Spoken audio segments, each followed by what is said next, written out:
Live from the backstretch at historic Saratoga Race Course, this is Racing Across America with Seth Merrow. Racing Across America is brought to you by Pinnell's Restaurant, a Saratoga tradition since 1922. 284 Jefferson Street, Saratoga, just minutes from the track. And the Clubhouse Racebook, 711 Central Avenue, Albany. When you can't make it to the track, make it to the Clubhouse Racebook.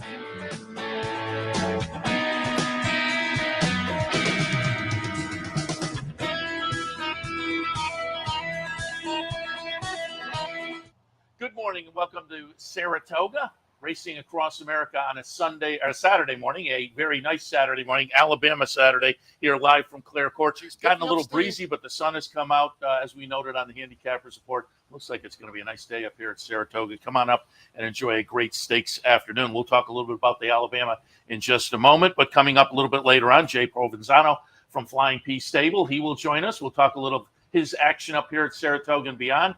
Towards the end of the program, we will be joined by John Piassek from the Maryland Breeders. He's in town. I told him if he gets in town, we talked to him on the phone from the studio, but I said, if you're coming up to Saratoga, alert us. So he'll sit in. They have a couple of Maryland bred stakes down at Laurel today. We'll touch on those and see if he has some ideas for Saratoga for this afternoon. But we're happy to be joined top of the show, and we'll talk some Alabama with him. Ken McPeek and buddy Sonny sitting down on the set. Sonny's over here. Sonny, I'm assuming the favorite around the barn, because he was certainly attracting a lot of attention here on the set. Yeah, he's a big dog. He's a 120-pound Labrador. You can't see him from there, but anyway, we have a lot of fun with him. We got to keep him under control, but he's a good dog. Likes the lake. Oh, Saratoga Lake. He's crazy about it. We live on the lake, so he's in it about every day. Yeah, very good. Then you live out on the lake. That's one of the better locations up here. Let's jump right into it. And again, appreciate you showing up here on a Stakes Saturday morning. It's always busy. And this afternoon you have Defining Purpose. And I pulled up the replay. We'll go back and look at the Indiana Oaks at Horseshoe Indy. She's going to be the number 5 horse here. Nice win to come into the Alabama with. Talk a little bit about this win out at Horseshoe Indy, and was the game plan right out of this race to come to the Alabama this afternoon? Well, she does really well when you space her races, and over the winter I ran her back to back a couple of times, and she ran a little flat, and I made the decision to back off and wait for the Ashland because I thought that was her best chance to win a Grade 1, and she pulled it off. It was a great run by her. And then the Indiana Oaks was a race that, once again, we spaced her pretty well. And she ran another big shot. And now we're spaced 6 weeks again. And I think that's her ideal timing. And, the Alabama is just such a special race to win. And she deserves another chance to win another Grade 1. And I know the Yoshida family is excited for her. And, they recently purchased her off of a group that I had put together with the original breeder. And so, I think it's a win-win for everybody. It's going to be an interesting race. And I see you're bringing in Brian Hernandez for the ride. He was on board there. He was on board for the Ashland win, so he seems to know her well. Yeah, I don't really need to give Brian any instructions on her. He's been my go-to rider for 5 years plus now, and somebody I have a lot of trust in his ability out there. He's got great touch with the horse, and he helps us develop a lot of our young horses. So it's always good to have Brian. And Brian's going to come up for Rattle and Roll a little bit later in the summer, towards Labor Day weekend. He's ridden that horse to a multitude of wins. Yeah, I want to touch on it because I've liked Rattle and Roll all year this year.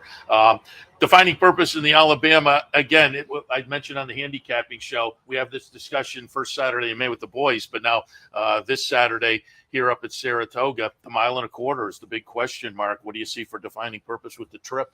Well, I think at 1.25 miles, it's going to be interesting to see how the pace of this race unfolds, especially with a heavy favorite that's a deep closer. So, it's hard to predict what a lot of the riders do out there, but I know that my filly does really well stalking right on the pace, just off the pace.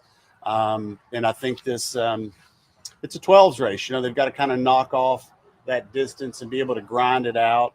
And is she, am I as confident as I was with Swiss Skydiver? No way. Eskimo Kisses was a filly that needed a setup, and she got it. And this filly is going to probably need some things to go her way. And you know what? That's why we're here. Yeah. That's nothing like taking a shot at a grade 1 on a Saturday up at Saratoga. But again, she comes in off that nice win, 2 out of the last 3, and wish her a lot of good luck this afternoon with her. And you alluded to it, and I said rattle and roll. I think, and you verify this for me. He was a nice 3-year-old, but I think he's matured very nicely. We're going to take a look now at the blame going back to June 3rd. It is going to be rattle and roll getting it done. But as I say, I've kind of liked him all season long, as I think better now than, he's matured into a better horse, it seems to me, than he was in his 3-year-old season. He was pretty good then. But what are your thoughts on rattle and roll, what he's done so far this year? Well, it's easy to forget he's a grade 1 winner too. Yeah, you're right. You're absolutely right. So anyway, he's not chopped liver by any means, but he did not have a good early 3-year-old season. It seemed like we couldn't get any traction, and it seemed like some races just didn't go his way or set up, and maybe we just didn't have him right at that time. But then he went through a series of nice wins at Churchill, and he won the St. Louis Derby, which is a really fun little race to win and travel over to. But as a 4-year-old, he's really he's done great, and he continues to improve. And so now here's a horse that we have been pretty aggressive. We run him back quickly quite a few times. 30 days is a spacing for him, and we've even been known to run him. I ran him back once in a week, and he handles it and loves it. But this is kind of a new territory for him, in that we're spacing him almost 8 weeks. And I'm going to tell you, he's over there breathing fire right now. I could have run him in the Whitney. I think he would have been probably 2nd or 3rd without any trouble, if not better. And then the Jockey Club Gold Cup, I think, is a race that the distance is right up his alley. I think he's going to love that added distance. We took a look at the blame. We'll take a look now at Stephen Foster, and that's the one you alluded to. It was back on July 1st. That was his last race. Winds up second in there to West Will Power. West Will Power was the 2-1 favorite. Rattle and Roll will be the number 4 horse. What was your takeaway from the Foster, which this year was run at Ellis? The biggest race ever run at Ellis Park. I was an honor to be involved in it. But, he ran a great race that day. Just nearly got there, and West Willpower, I think, had a good trip, and everything went his way. And Rattle and Roll just as a fighter. I mean, and right here you see a little more distance. He's going to run that horse down, and that's we're going to get that added eighth of a mile in this next race, and hopefully punches his ticket to a Breeders' Cup Classic. I mean, I've not been fortunate enough to have a horse for the Breeders' Cup Classic. I'm real excited about it. And he's up here, and how long's he been up here? Oh, he's been up here all summer. We've brought a lot of our better horses up here, as we always do, and some of them, get to run earlier, and some of them get ready for the fall. But he's done great. Danny Ramsey gets on him every day, for those that know Danny, and his contribution to my team. And it's fingers crossed we can finish it off strong. You talk about running back in a week, and a lot of times when I get trainers back here, questions like that get me going, because I like the nuts and bolts of the game. And what motivates you to turn? It's a turnaround you don't see that often. Now, it always intrigues me when I look in the past performances, and I think, they know something. And okay, so I mean, let me explain how it all unfolded. He was not supposed to run at all in the American Derby. The American Derby was a turf race that came off the turf, and all of a sudden it opened up as a relatively easy spot. And I told Mike Mackin, principal, and the Mackin family owns Lucky 7. I said, look, I'm going to have to work him a nice long distance on Saturday. Why don't we run him in the American Derby in an off the turf race? And he said, well, we really want to go to Indiana. I said, well, I think we could use the Churchill race as a workout. And we nearly pulled it off. He got mugged leaving the gate at Indiana, and he may have won both races, but that just shows you how tough he is. And he didn't really run very hard in the American Derby. He just kind of galloped around there and got the work done. But really special horse to be around. He's been great. So there's a little serendipity into the if you wind up turning it around quickly that. He touched on before I came on about Swiss Skydiver and how all that came together. And actually, I could give you a good story about Golden Ticket and how my Travers win, or the Dead Heat with Alpha, came together. But Swiss Skydiver, when they changed the because I had called up, and I'll tell the guys to pull that up. I was going to have you talk a little bit about your big win up here, the pandemic year with Swiss Skydiver. So why don't we show that while you talk a little bit about her? So she wasn't okay. They were running out of the schedule, kept changing all summer. I mean, all the fall. Nobody knew where we were going to run the next month. So there wasn't a 3-year-old filly stake on the calendar at the end of the season. And so we had run through the Bluegrass. We tried to win the Bluegrass with a filly. We win the Alabama. And I said to Peter Callahan, I said, they've cut the nomination to the Triple Crown in half. Let's nominate her. And he said, oh, you're crazy. And I said, well, look, it's only $3,000 and she certainly earned that. So he said, yeah, go ahead.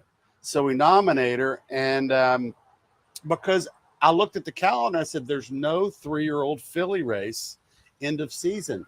I either have to go against older horses, 3-year-old fillies and mares and up, which was a really top group back then, or I can go against 3-year-old colts. And I chose to go 3-year-old colts. And I got weight in the race, and she was on her best game, and obviously pretty historic. And I remember, in the winner's circle after the Alabama, you were kind of alluding that maybe the Preakness would be out there. Yeah. Well, I was lucky that Peter let me nominate her and run her, but it was a little drama included because I didn't have a jockey the day before entries. That was interesting.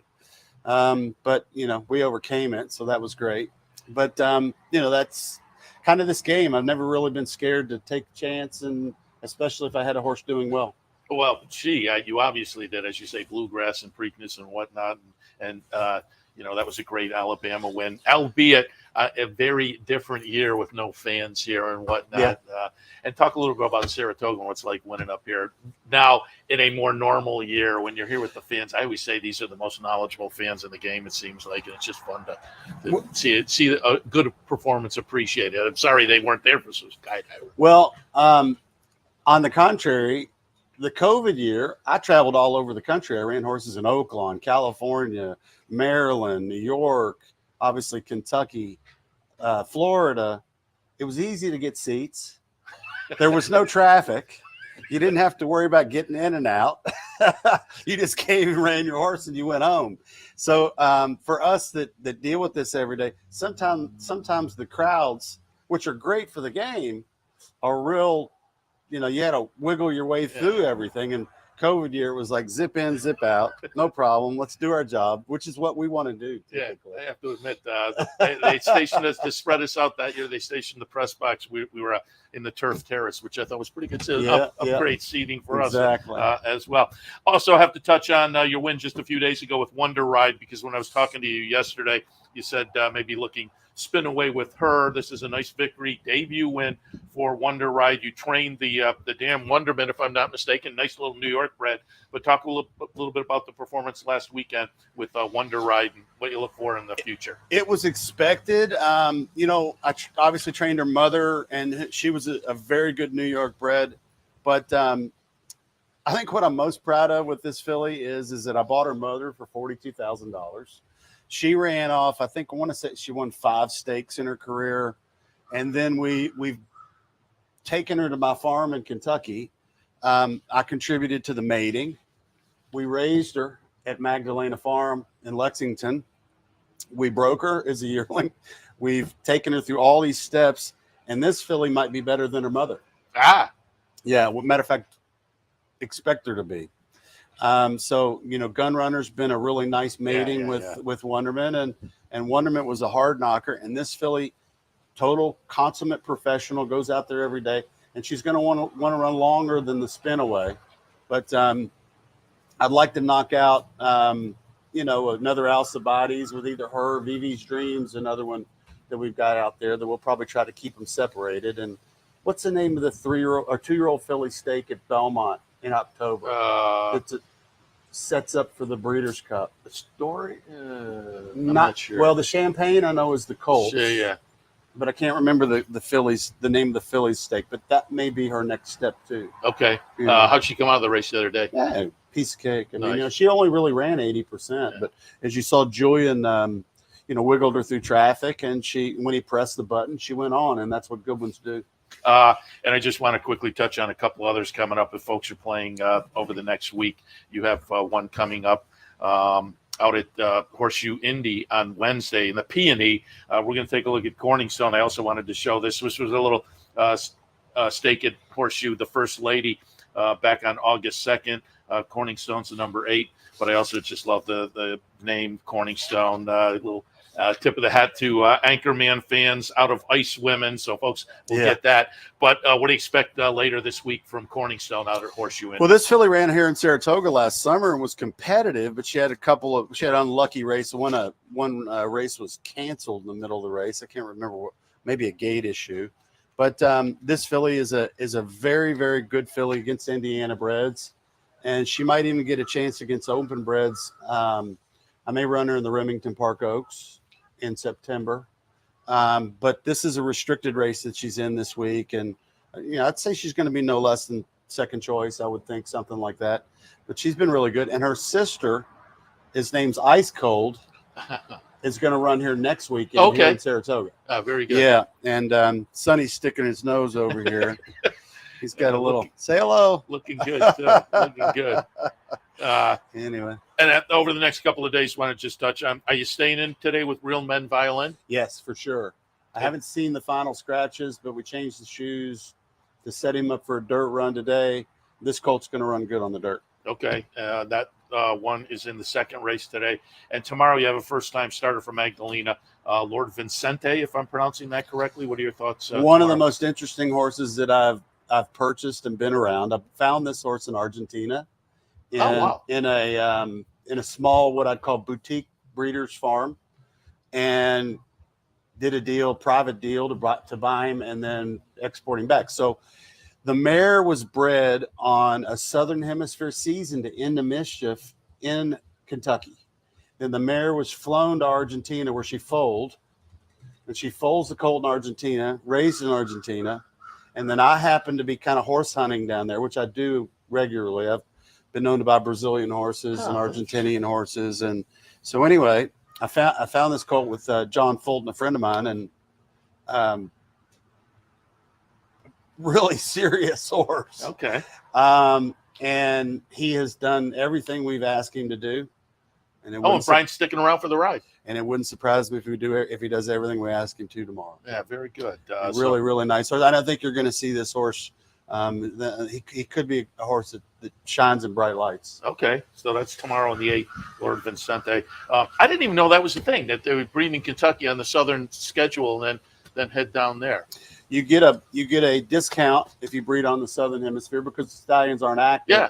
And then stallions that don't go southern hemisphere, for example, if they don't go to Australia or another continent, then you can get a bargain. But your foal dates are going to be a little bit awkward against younger foals. So he is a 3-year-old southern hemisphere having to run against older American horses. But in theory, physically he is he'd be the equivalent to February of his 3-year-old year in South America. Okay. So he's got plenty of age on him, and he's been able to mature and catch up. But he's a big beast. If anybody gets a chance to look at him in the paddock tomorrow, take a peek. Now I'm going out. Now I'm going to have to take a look. Ken, really appreciate it. As I said when you sat down, I know it's always busy on a Saturday stakes day, and so we appreciate you coming over. It's always interesting Sonny, to have some conversation. Come on up. Yeah, come on, say hello. Come on. We appreciate Sonny stopping by too. A gorgeous dog, certainly. Come on there. up. Come on up. No, he'd rather go have a biscuit. Yeah, I don't blame him. But Ken, we appreciate it. Wish you a lot of luck this afternoon with Defining Purpose. Thank you very much. All right, we'll head to a break. Jay Provenzano will join us. We'll talk a little Flying P and more. John Piassek towards the end of the show from the Maryland Thoroughbred Breeders. So stay tuned. Racing Across America continues. Turn your love of racing into savings with equine discounts through the NTRA. Purchase through equine discounts and receive great savings on well-known brands like John Deere, Sherwin-Williams, Big Ass Fans, Farmers Insurance, and Office Depot. Join thousands of other equine members and support companies that give back to the sport we all love. Call 866-678-4289 or visit equinediscounts.com to start saving today. Sometimes it pays to go with the flow, to check your worries at the door, to reconnect with your crew, to follow the thrills and the flavor, to roll with it and see where it takes you, to enjoy every minute to its fullest, and to dance like there's no tomorrow. You can do that here at Rivers Casino and Resort Schenectady, where the good times flow. No matter where in the world you are, the excitement of wagering on horse racing is just a click away. You'll get live streaming, past performances, race replays, our virtual tote board, analysis and selections from professional handicappers, a simple, safe, and secure wagering platform, and best of all, you get track prices. CapitalOTBBet.com. Bet any place, anytime at CapitalOTBBet.com. And be sure to download our new mobile app from the iTunes Store or Google Play.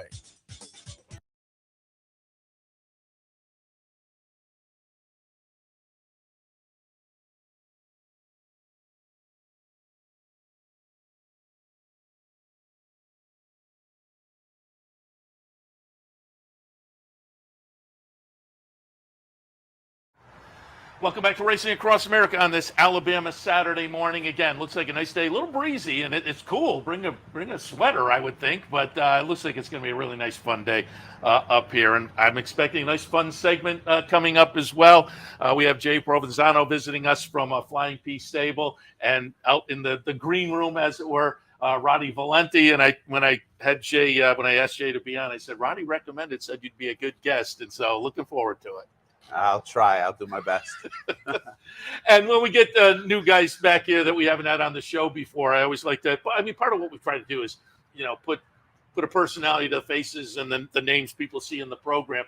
So just fill us in. How'd you become a fan of the game? How'd you get involved? I was actually born into the game. My father was a jockey. Oh, okay. So he rode down in like the southern tracks: Charlestown, Bowie, Pimlico, Timonium, Marlboro, Laurel. So he rode down there. I grew up around the horses. I grew up on horses. Then late 70s, early 80s, we were up in Elmont, New York. I lived right down Sterling Road where the Dunkin' Donuts is at the front gate. So he worked for Bobby DeBonis as his assistant and head exercise boy in the 80s when the claiming was between him and Pancho. So, at any moment that I could get, I would weasel through the bars and go to the track. I'd help on the weekends. I would, walk horses. I would get on the pony, go out with him, on the track. So I've always been, it's in me. It's a story we've heard before. The family's involved, and then as a kid, you gotta maybe get through the gate and kind of sneak in a little bit and enjoy it. Also, obviously, I see over the front side you're a player as well, I assume, and so I always say part of the fun of the game is the handicapping puzzle, I love the game. It's this is not a game for the weak stomach. Like right now, I'm not having one of the best meets, but I smile every day because I know that you got to enjoy. You got to take the valley to enjoy the peak. So it'll spin around. It always does. It's the only game. It's the only sport that if you're shooting 20%, you're doing great. I mean, which means you're losing 4 out of 5 times. You've got to be able to stomach it. You get some rough breaks. Horse scratched or whatever it is. It's part of the game. But if you don't know it, you're not going to be able to tolerate it very long. Yeah, and we try to explain that when we're in here too to folks who maybe don't realize the ownership side of the game when we get owners in here. I mean, just getting a race written for the horses you have ready to go can be tough sometimes. So you see that the folks walking into the winner's circle, and that's great, but a lot goes into getting there. Talk a little bit about establishing the Flying P stable and what got you into the ownership side of the game. Well, the owner side of the thing happened. I got a little lucky in business, and I was able to take some money and tell my wife that this money has nothing to do with us. This is what I want to do, for a little enjoyment and stuff. And, I guess it started out as a hobby, like one or two. And then at one point there was like 75, we're somewhere about with like 60, me and my wife right now, 60, 65, some brood. Now we've started doing some brood mares and babies now, which that's something I can't wait. The first babies are going to hit the track soon. Hopefully soon. That'll be enjoyable and a different thing. Mostly I get involved is claiming. I love claiming. I love trying to find an edge that maybe, and no knock on a trainer ever, but just something different that they weren't trying. We happen to get lucky with some real good claims the past couple of years. Well, that is the perfect segue, because I knew we had to talk about Lone Rock, and Lone Rock, a double claim for you guys. You picked them up a couple of times. You picked them up, and then one race you lose them, and then you claim them right back. And then you talk about finding out new things. You turned him into one of the top marathoners in the game, which is a real specialty these days. And we're going to take a look at the Birdstone from 2021. It is going to be number 3, Lone Rock. Recently retired. I guess Theodora's going to have his pony now. But talk a little bit about playing the claiming game, picking this guy up, and then stretching him out. So that was a real exciting moment, because it happened here. It was my first stake here. Okay, very good. And then later on in the same year, we won on the claim on the last closing day of the meet. We win the Bernard Baruch with another claim for $40,000, which was Tell Your Daddy. He just missed winning the Grade 1 after that in Keeneland, the Keeneland Mile. But with Lone Rock, what happened was we were here, we were looking. It was a $40,000 race that day. It was between him and Pete's Play Call. I can vividly remember it. And we leaned towards him. We took him. We sprinted him back. I think we stepped him up for like 62 or whatever. And Pete's Play Call, we sprinted him again. Pete's Play Call got the better of him again. And we then said, he's such a big, rangy horse. Let's stretch him out. We stretched him out. We won. Mott took him back. And then Bill, which was odd because Bill doesn't really play too much claiming. And so Bill put him back in for the 40 again. We went back in. We win a 5-way shake. And then Robertino said, I win a race a year before going a mile and a half. I think he can do it. I said, well, when's the race? And it was like a week and a half or whatever. I said, well, you think he's, ready off of that? And he just missed winning that race. And then he went on a streak, a tear at a mile and a half. And it was an unbelievable time enjoying watching him race. He brought me my first graded stake, which was the Brooklyn. And he won that in tremendous fashion that day.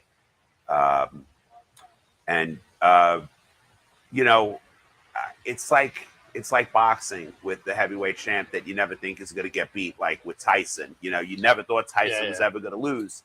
And, and I guess his time just got past. Is a real nice horse in that division right now. We put in an effort off the bench. We finished second, off of a layoff. And then we thought maybe he might have bounced the second race or whatever. And I just think that, his time had, passed or whatever. Maybe he's got a second career ahead of him. He loves to sit out on the track for like 20 minutes. Nobody could tell him when it's time to do his thing. So we decided, he's been so good to us. There's no need to ever try to cheapen him because he's just not cheap. Let's just make him a pony for the stable that did everything for him. Robertino, we talked about dressing Robertino up in a cowboy hat and putting him on and taking some photos, but so he's gonna take babies out to the track, teach them how to sit and stand, and and all that good stuff like a coach. Yeah. And he deserves it. Yeah. He deserves it. No, They made a video of him, and like it brought a tear to my eye because I was watching all the races and watching that video. Like I got to relive all of those moments really quick. He brought us to an undercard on the Breeders' Cup Day, and it's just. I don't know if I can ever make a claim like that again, but I hope so. That's why I do it. Yeah, with the thoroughbred after Caroline's race, which is grade 2, which he won on the Yeah. Breeders' Cup. Yeah. So that's and again, you play the claiming game and you wind up with a horse like that. But it wasn't only one.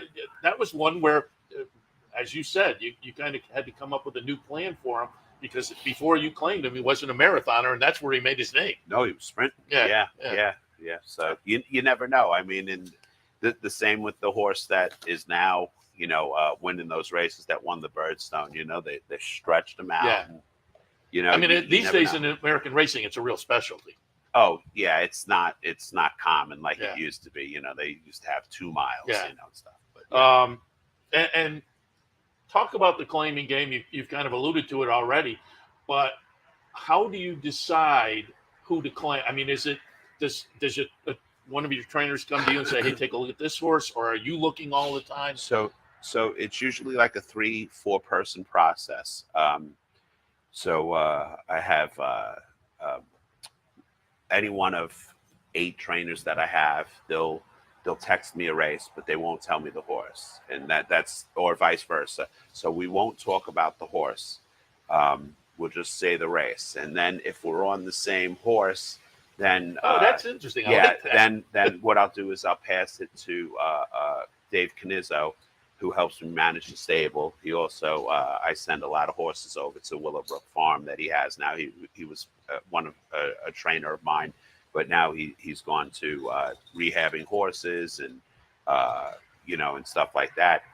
But so I'll pass it on to Dave and see if Dave comes up with the horse, and I'll even pass it on to my father to see if he comes up with the horse. If we're all uniform, then we know it's a claim. We're either going to live together, in victory, or we're all wrong. But I try to see if we can all come up with the same thing, and see if we also see something that's not there. Maybe he needs to be gelded. Maybe he needs blinkers or something. So I like that whole concept intrigues me. Hey, just take a look at this race, and if we're all on the same page tell the horse about the 1 year, that's very intriguing. And you mentioned it before, the shake. And for folks who aren't familiar with the game, when owners go in and claim, if there's more than one claim in for the horse, they shake and pull a tablet out and pull a name out and see who wins. Have you claimed up here? Because there have been a lot of shakes up here. So there has, and that's probably the only thing that I've been lucky at this meet so far. I've actually got 6 or 7 horses. Oh, okay, so because far. that is lucky up here. We claimed a nice horse off of Jack Sisterson, Sky and Sand. Win pretty convincingly the other day.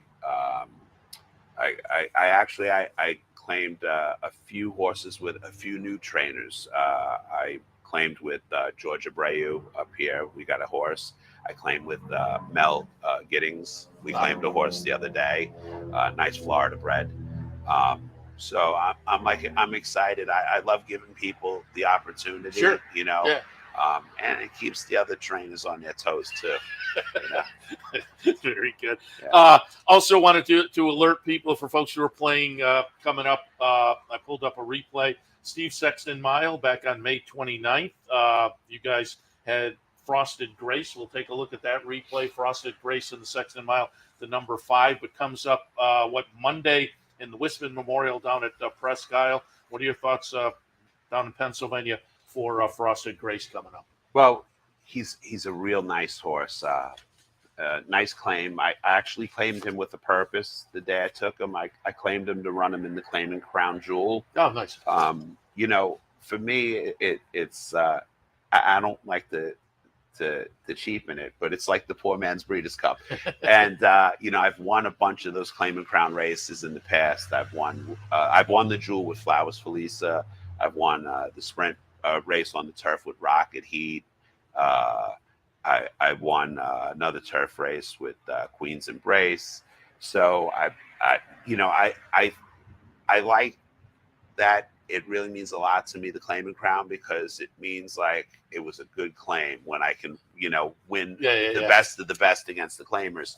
So we claimed this horse because the Jewel is a very weird number. It's got a value of 35,000 and to run in it or under. And there's just not like a $35,000 race written. So it's like you got to claim for 32,000. And he happened to be a claim for 32,000. He went down there and he just really didn't like the track in Churchill when I claimed him. It was that's a quirky track for some horses. And it was soupy that day. They took the turf races off. They didn't run them on the turf. So, we got claimed and he just started getting good, and he ran that race, the Steve Sexton Mile. I happened to be in Greece that day, so I'm 6 hours ahead. I would have had to watch it at like 4 a.m. I'm like, all right, I'll just see it in the morning. And I got up and here I am, and I'm watching it by myself. And it was real exciting to win a grade 3 race with him. We're going to try him on the Poly, see how that works out. I think he could run on any surface. So, and then we'll go from there. I think he'll go from that to just giving him some light training and with the purpose of running in the Claim and Crown with him. And then we'll start his campaign next year, after everything. It's interesting to hear you say that because when the Claim and Crown shows up every year, I look in the past performances and I always think if the horse was claimed the race before, I'm thinking they were looking. Were looking at claim with a purpose. Also see that Frosted Grace for Robertina Diodoro has been working down at Churchill. Where do you have horses? Well, the majority of them are up here right now. I really, I shoot to have a real good Saratoga. Like I said, unfortunately, it just hasn't happened. But we still have 2 weeks, remaining, and a lot of bullets to still fire. And I stay very optimistic that way. But then we have the horses, and I actually also started giving some horses to Rob Falcone. So Rob has a little string over in Monmouth, that they just weren't going to cut the mustard here, which is why I like to have so many trainers, because if something doesn't work out, at least I have an out to go and I don't have to start finding, somebody. And then we have the horses down in Kentucky. They'll go to Oaklawn.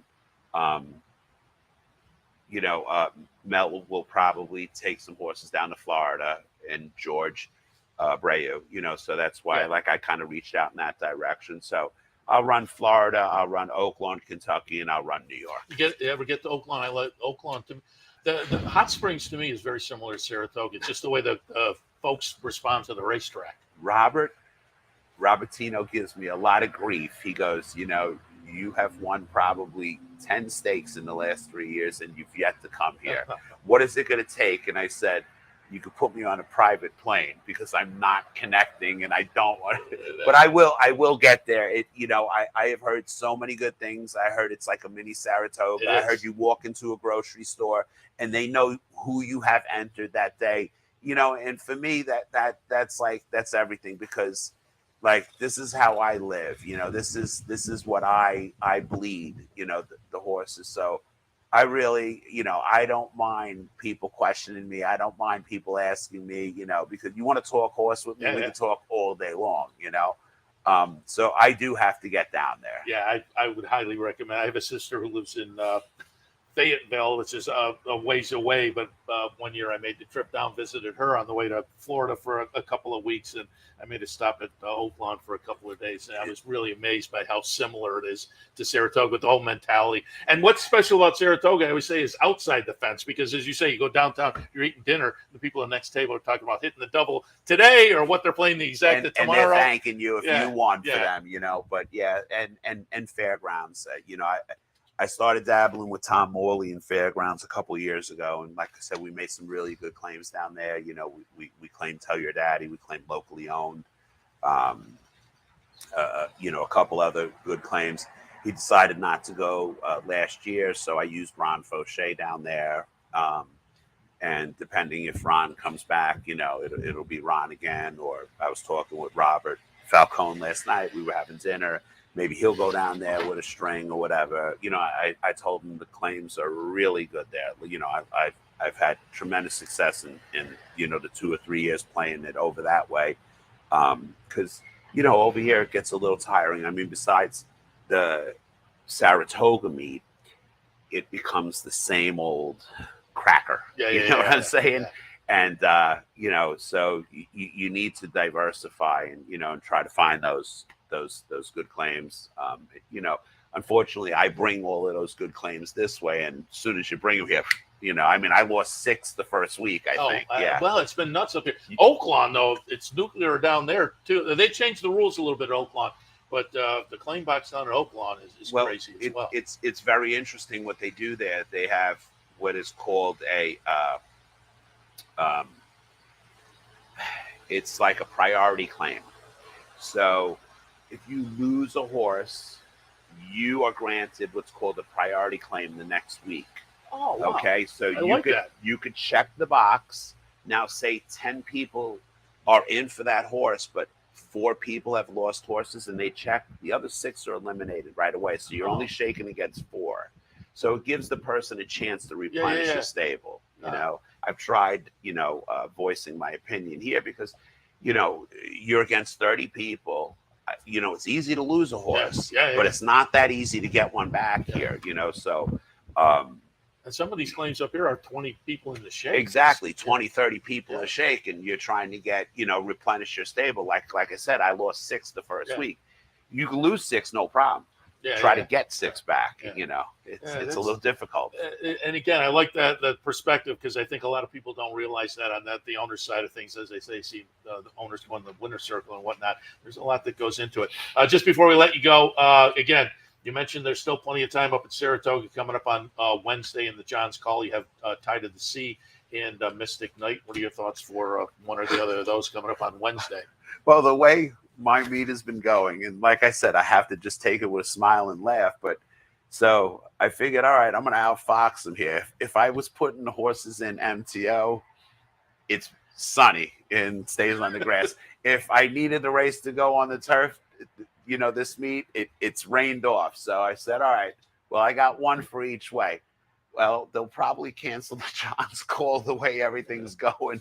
But no, if either way, and the way that the weather's looking, it looks like it's going to stay on the grass. He's going to be very tough. You go back to Tide's race 2 back.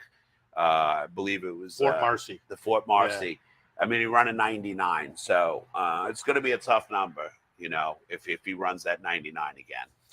And I'll ask you as an owner, and when you place your horses and whatnot, since you just mentioned it, do you look at the numbers? Do you look at the buyers or any of the other numbers as you're picking your horse? I'm a buyer guy. Okay. I don't do the sheets. Okay.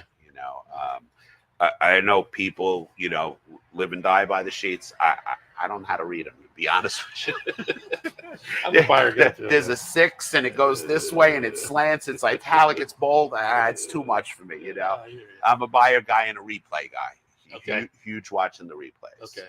Very good. Jay, really appreciate the visit. As I say, our friend Rodney Valente said, have him out. It'll be a great guest, and lived up to the billing, certainly. Wish you a lot of good luck going forward the rest of the meeting going on as well with Flying P and Beyond. And the new horses coming out of are you racing the horses you're breeding, or are you selling them, or a mix? So we actually ran a couple horses through the sale and got a little lucky. 2 homebreds. One we sold for 60, one we sold for 150. We got really lucky on the 150 one. She had a little bit of a page, and 2 years ago she was stuck down in Florida, and we didn't know what to do with her. You know, we decided we're going to retire really quick, and so we like looked at the sires and we're like, who's this Gervin for 5,000? All right, do that. And he became hot, you know. So you know, she had a little bit of a page. She was the only Gervin in the sale.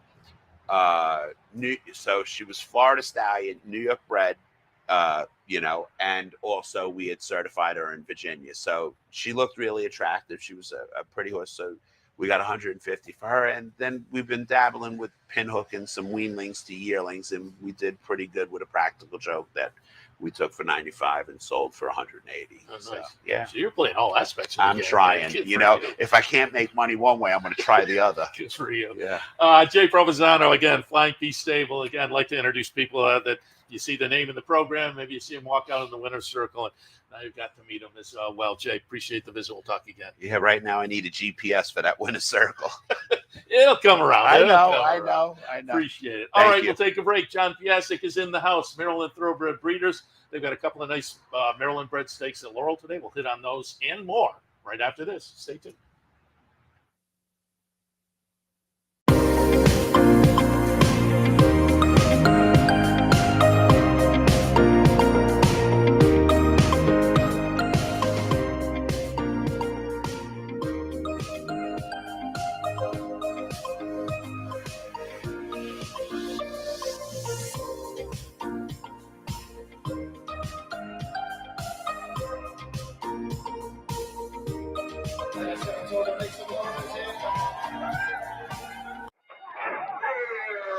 Why just watch the races when you can be in the middle of the action? For nearly 20 years, Bonaventure Stables' share-based ownership program has made thoroughbred ownership affordable for the everyday fan. Ownerships of 5 and 10% are now available on a nice selection of horses. As a partial owner with Bonaventure Stables, you'll enjoy all the benefits afforded every owner. Visit with your horse in the private stable area. Greet the trainers and jockeys in the paddock.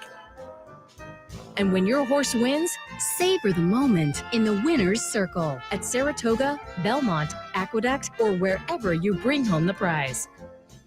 Based in historic Saratoga Springs, Bonaventure Stables has been training winners and creating memories since 2005. Learn more, see available horses, and meet our team at bonaventurestables.com.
Welcome back to Racing Across America. Yes, I say it all the time when we have people on down in the studio via phone or Zoom or whatever. I say, hey, if you're coming to Saratoga, give us a shout, and we'll pull you on the backstretch. And one of those people, John Piassek from the Maryland Horse Breeders Association, he's the communication manager, and he got in touch and said, I'm coming up. So I said, come on over. And it coincides nicely, a couple of Maryland bred stakes today down at Laurel. We'll hit on those, but you have some opinions at Saratoga as well. Thanks for stopping by. Great to be here, Seth. You know, I've been coming to Saratoga for a long time, and every summer I'd come up and visit, and I'd watch the OTB channel in the morning before going to the track, and now I'm actually on camera on the OTB channel. So it's a thrill. It's great to be here. I get that a lot, to tell you the truth. People who have come up and watched the show, now they're here, and they're always kind of feeling like, wow. Yeah, finally made it. Yeah, there you go. And you mentioned your dad, a longtime Saratoga regular. Yes, first time he he came here. It was the affirmed Alligator hopeful in 1977, and he came back up for the Travelers next year. It was him, his dad, and his brother, and every hotel around here was booked, and they parked their car out in the Oklahoma lot, and they slept in their car overnight before the big race. There's dedication. Yep, and he was a big Affirmed fan, so he was kind of bummed, but it didn't dim his enthusiasm, and he's been coming up here ever since. And I've been coming to Saratoga Springs every full year of my life. I was born in fall of 95. First time I was up here was summer of 96. Made it 23 straight years. COVID broke it up. Came back here in 2021. Didn't get to come back up here last year because I had just started down for the horse breeders and then I was in flux. But I'm back here this year, and it's no better place to be. Welcome back. And again, we're going to talk a little Laurel because as Maryland Horse Breeders Association, there's a couple of Maryland bred stakes today, but you have some ideas at Saratoga as well. So let's jump right in. The two stakes at Laurel kick off with the All Brandy mile and a 16th on the turf. Again, these are Maryland breds. I pulled up a replay going back to June 23rd. The number 9 here is going to be the Girl from Ireland. I thought that horse was an interesting player in and amongst this bunch for Graham Motion. Downtown Katy, I think, with the numbers and the recent good form is also intriguing in here. What are your thoughts on the All Brandy? My top pick is the Girl from Ireland, number 8 for Graham Motion and Fergal Lynch. This one has been in career best form ever since arriving in Maryland earlier this year. She's won both her starts here. Ran well on Preakness Day, 2 starts back as well. Made a nice move from off the a fast pace, flattened out a bit late, but ended up third with a career best figure on the Brisnet scale of 88. She has a very strong middle punch. Gets a bit tired late. Her late pace figures aren't as good as you might like to see. But Fergal Lynch, obviously a great grass rider down in the area. In fact, he just won on a Graham Motion horse on the grass yesterday. Did a great ride on hard spun reason and got up at the wire. As long as this one is somewhat close for the pace, should sit mid-pack early on and pack a nice kick on the turn. Yeah, it just seems in good form. One of those light bulb kind of horses. Took a few starts to break the maiden, but since breaking the maiden a third and a win last time, and it on the numbers seems to have a little bit of an edge in there. Also on the card today for the State Breds down at Laurel, it is the Find, $75,000, mile and a 16. This looks like a fun little race. Plenty of speed on the rail from Wicked Prankster. Field pass for Mike Maker coming down from Saratoga. The Saratoga works there, so that has a little hometown feel if you're jumping in this afternoon down in Maryland. Crabs and Beer. I would think the Maryland crew would like just the name there. But Kerry Breon training that one. And then Sky's Not Falling for Mike Trombetta, I think, is live too. What did you see in the Find? As you mentioned, fun field, wide open field. I am going to fade Field Pass. I think he's going to take a lot of money on just name value. I mean, yes, he's obviously a very classy horse, earned over $1 million. But in the past year, he really hasn't quite been the same. He's missed the board in his last 7 starts. Really hasn't come close to winning his last few. Last time out he was here, yes, he was wide the whole way, but he really had no punch in the stretch whatsoever. I mean, he had a clear shot, but is tired out, lost by 7.5. It's not that big a class drop compared to that allowance. It's a pretty salty bunch. He has a shot. It would not shock me if he won, but at a low price, I'm against. My top pick is Sky's Not Falling, a homebred for Larry Johnson, trained by Mike Trombetta. This one has not missed the board in 6 starts on this track. In fact, won a Maryland Million turf sprint here last year. We had a nice race, 3 starts back, beat a pretty tough allowance group, and held his own in the Prince George's County last out against Open Company. Saved all the ground, kicked on pretty well late, lost to 2 nice horses, Eons and Palo Alto. We'll see Palo Alto in Stakes Company at Woodbine today, and Eons a very nice grade 3 typer, also won Prince George's County back in 2022. I'm kind of hoping Field Pass takes a lot of money, drives up the odds on Sky's Not Falling. Also like the Addison Port a little bit, a Elkstone Group homebred for Brittany Russell, has won 2 in a row earlier in the year, both times coming from off the pace and kicking on pretty nicely. Closed okay last time out, maybe was a bit further off the pace than he might like. I think he's eligible for a bounce back effort, especially with Sheldon Russell getting back aboard. Yeah, Brittany Russell continuing to go at the high percentage down there in Maryland, so she's always worth a look. All right, and again, you're up in Saratoga. You're playing up in Saratoga, so I said when you came in, hey, maybe you have a few opinions for today, and so we'll take a look at some of the Saratoga action. We'll kick it off with thoughts in the Lake Placid race number 7 this afternoon. I had the Chad Brown Superfecta. I went 4, 7, 8, and 2. I put tax implications on top over surge capacity. They came in the other direction last time with surge capacity, getting tax implications in the Lake George. We'll see if my thought is correct here, because I say it all the time. We try to get clever and switch them up sometimes, and they come in exactly the same way. But for me, it was 4, 7, 8, and 2. What did you see in the 7? It's funny because I'm on a similar wavelength to you in that I like 2 Chad Browns, but I like the 2 and the 8. I picked a spray on top. Obviously, I do have to cheer for her as a fan because she is a Preakness Weekend alum. Won the Hilltop Stakes 2 starts back with a really nice closing effort. Had a bit of a wide trip in the Belmont Oaks last time out against Better Company. Still only lost by 2.5 lengths. I think she'll get a much better trip here. I mean, Heavenly Sunday has early speed. Glorious Princess has speed. Her stablemate Reservoir has some speed. I think Flavian is going to be able to drop a spray down to the inside, save ground off the pace. And as long as she has a hole at the top of the stretch, he'll be able to move around through it and kick away. Yeah, Chad Brown has won 4 of the last 6 editions of the Lake Placid, and 4 very eligible players in here this afternoon. I have the Chad Superfecta. You got at least the Chad Exact in there. We'll see how that one plays out. 8th race this afternoon. It's the 1.5 turn mile for optional claimers with the C condition. I went 3, 7, 1, and 4. I put Gerrymander on top, but I think Nostalgic is very playable as well. In what I think is kind of a competitive race, Movie Moxie Favor I have underneath, but I could have similar confidence if I had used those up a little higher. So again, for me, it's 3, 7, 1, and 4. What did you see in the 8th? Yeah, as you said, it's a borderline stakes quality field, and it's funny about it being out of that chute because I had never seen a race out of the chute before this year, and now yesterday, especially with all the grass races being taken off, I got my fill of races out of that chute. They've been very popular this year. Yes, say the least. I like both Gerrymander and Movie Moxie in here. One thing I do want to note is I thought yesterday, I don't know about you, but I thought yesterday the rail was very favorable. I mean, there were a lot of horses, especially in race 9, who were on the rail, looked like they would beat and fought back to win. Yeah. So I'm going into today with the assumption the rail is once again going to be the place to be. And if it's not, plans change. But I'm going in assuming it's once again a rail favoring track, and that will favor both Gerrymander and Movie Moxie. Gerrymander has a lot of early speed, hasn't been able to quite finish a front-end job in her last few starts, but a lot of those were against better foes than she'll see here.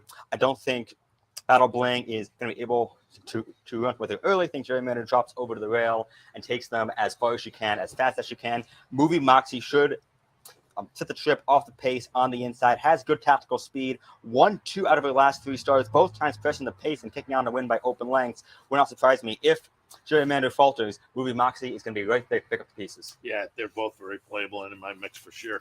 The Alabama, intrigued to see where you went in here because I think this is a really fun edition of the Alabama. We had Ken McPeek at the top of the show, and he was talking about defining purpose coming out of Indiana Oaks. She's intriguing. I went with a minor upset. I really like and have liked all season Wet Paint. So I was a little reluctant. To me, she is clearly the one to beat, but I thought Gambling Girl, the beaten favorite out of the Coaching Club American Oaks, might benefit from that and move forward today. The 8-1 was attractive there. I went 7, 2, 8, and 1. What did you see in the Alabama? I cannot fault anybody if they want to take a price in this spot. I like Wet Paint. I have to respect Wet Paint, but in a field like this, I can't take 2 to 1 or less. I think that's just kind of silly. Randomized, I'm kind of scared of. I think she could win by 10 or lose by 30. I think either outcome is equally plausible. Yes, it was a 4-horse field last time out in the Wilton. Yes, she had a pretty easy trip, but she could get that kind of trip again. Like, she's pretty clearly a main speed based on early pace figures, faster early than Sacred Wish, faster than Defined Purpose. Got to figure Joelle's going to be aggressive, send her to the front, and just try to keep going. So I think you have to use her, at least if you're playing a pick 5. I think Tax, another Preakness Weekend alum on the Black Eyed Susan, 8-1 on the morning line, that I think is a pretty big overlay. I mean, she chased down Hoosier Philly, who had a front-running trip in the Black Eyed Susan, nailed her in the last few jumps off a pretty moderate third quarter, fell maybe a little too far off the pace in the Indiana Oaks, about 4 lengths out of it at the half-mile pole. Still ran pretty well behind Finding Purpose, but couldn't quite get there. Now, I mean, as long as Rafael Bejarano, who I think it's a big deal that he's coming in for this mount as well. Yeah.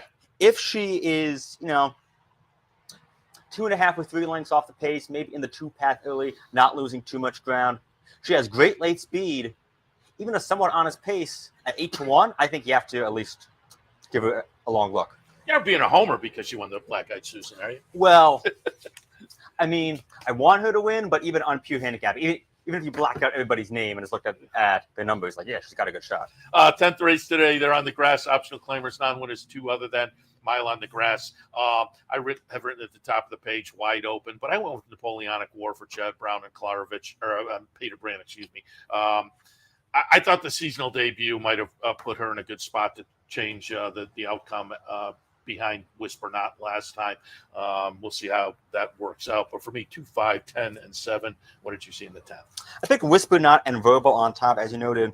Whisper Not did get the job done on this track last time out. It was wide the entire way. Came in about the 6th path at the top of the stretch, but still had plenty left to give and matched his season best figure on the Brisnet scale, at least, with a 91. He has good late speed. As long as he doesn't lose too much ground, he'll be in the mix late. And I will go with the other Chad, or I guess your horse could be the other Chad too. Who's to say, really?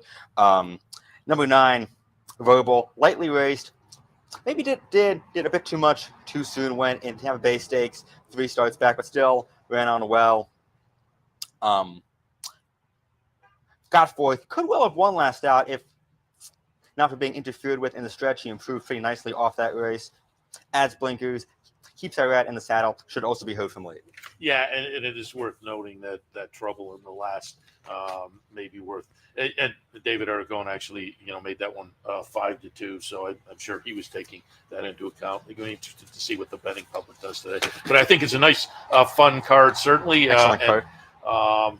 Wish you a lot of luck on your plays this afternoon, and have fun the remainder of the weekend in here. And before you head back down and say hello to our friend Dave Rodman when you get back down to Maryland. Yeah. Opening day at the Big T coming up on Friday, August 25th. I'll be one of the honor handicappers along with Frank Vespi and Callie Francois. So if the Travers weekend action is not enough for you, find a TV on track, or go on the capitalotb.com, and you'll see me giving out hopefully winners. Say hello to our friend Frank Vespi as well. We appreciate you coming in this morning, though.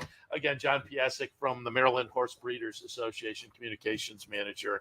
Yeah, my co-host on the Handicapping Show, Anthony Mormino, keeps saying he wants to get down to Timonium. Definitely worth a trip. It's a lot of fun. It seems, and I'm right in the same camp. John, appreciate it. We'll talk again. Sounds good, Seth. Take care. All right. We're going to wrap it up for this edition of Racing Across America. Seth Merrow here live from our Clare Court location. It's been a nice morning. I think we have a great afternoon ahead as well. Certainly a really fun card and a great edition of the Alabama this afternoon. So enjoy the racing this afternoon and cash some tickets. Don't forget tomorrow's Kings Plate up at Woodbine. So keep that in mind. Print up your PPs. Maybe take a look at that as well. But great racing up here. Come on up and enjoy it. If you can't get up here, go to your local branch. Go down to 7-Eleven, the Racebook, or play on your phone or your tablet. CapitalOTBBet.com. Tomorrow, our friend Steve Bick originally was scheduled to go out for Pacific Classic weekend, but he has remained in the upstate New York area. So he'll be sitting in with me on Loose on the Lead tomorrow morning. That means tomorrow morning we'll kick things off 9 a.m. Handicapper Sport, 10 a.m. Loose on the Lead. We'll see you then.